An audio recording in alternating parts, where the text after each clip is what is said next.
abbiamo lasciato un po' andare lo spot.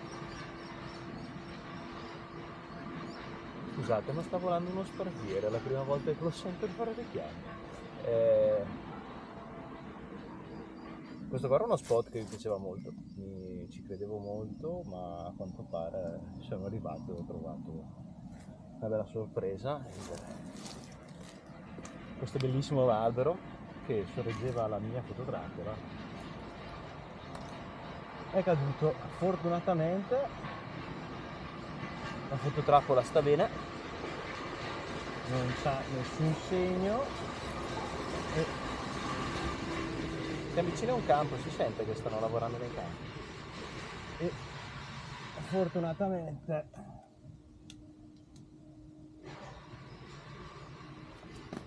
la recuperiamo. Veramente è un gran peccato. Vabbè, intanto vediamo. C'è ancora la batteria.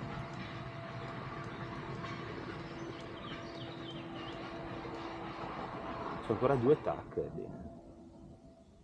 Vabbè, saranno 10 giorni che non registra niente probabilmente. Vediamo com'è caduto l'albero. Se me lo fa vedere.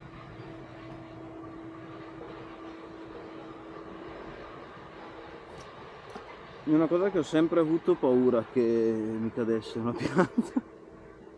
Veramente, se ce ne siamo andati vicino,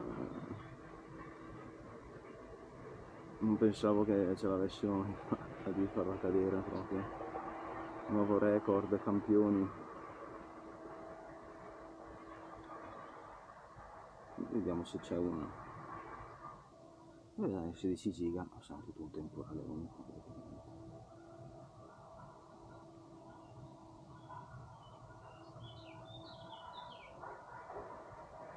Invece il regno dei conigli.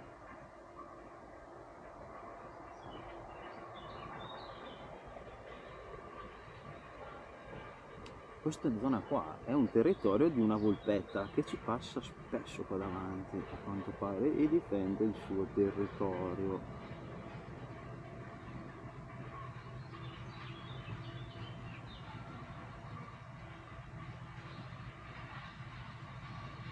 Ok, c'hai quanti video?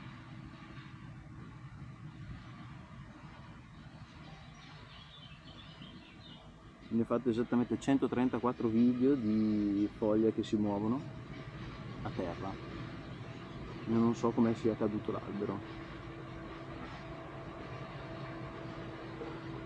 Abbiamo cosa qua? Un bel nutrione.